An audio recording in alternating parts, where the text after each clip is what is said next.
Yes, another Friday Fantasy Football Fix. And ooh, yes, look, we've got a new banner up right behind me. If you're watching this on the video, you can see it right behind my left shoulder, that is. Yeah, I had to left, right, left shoulder.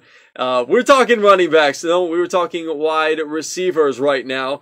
We did running backs in our last segment. Let's talk about the wide receivers. One to start, one to sit. We start with the starter, and it's going to be one Kelvin Benjamin, because when I look at this matchup against the Rams, I think he's got a very, very, very sizable, if you will, 6'5" he is, advantage against everybody in the secondary for the Rams. And we'll get into who he'll be facing in just a moment. But the Rams, they are third fewest sacks in the league.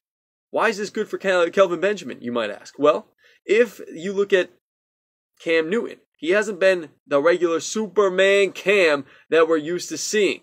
So, if you look at the sacks, and they're not going to be able to get to Cam Newton, Mr. Superman, he's going to have time. He'll be able to utilize his mobility, and he'll be able to give Kelvin Benjamin, his number one wide receiver, his number one target, plenty of targets and catches on Sunday against a Rams secondary that frankly has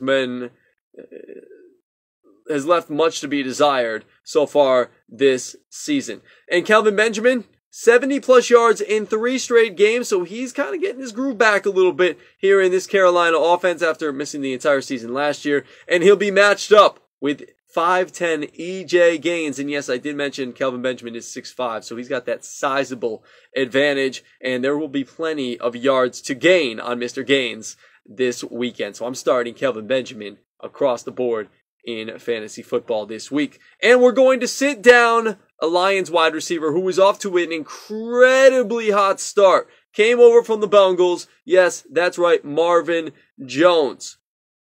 He's caught fewer than 40 yards in his last 3 or 4 games. He's absolutely cooling down. He was very hot to start the year. He's cooling down these last 3 or 4 games. And they're going up, the Lions are, against a great Vikings secondary and great Vikings defense. And one of the best corners, if not the best corner in the National Football League right now, Xavier Rhodes, has been an absolute stud this entire year. So if that's going to be the matchup that Marvin Jones is going to be facing this week, I don't expect a lot of production out of Mr. Jones. Unfortunately, they are second against the pass. The Vikings defense is the last 4 weeks they've played. Matthew Stafford's been good this year, but if Marvin Jones has to deal with Xavier Rhodes all day, it is going to be an absolute problem for him and Matthew Stafford. And he's only caught 50% of his targets the last 3 weeks as well. I don't see good things happening for Marvin Jones in this matchup. You know, you throw all those numbers in a blender, you add them up, it doesn't really equate to a good time this week for Marvin Jones against the Vikings secondary. So we're starting Kelvin Benjamin, and we are sitting Marvin Jones, leaving him riding the fantasy football pine. That is our Friday Fantasy Football Fix, Week 9, the wide receiver position.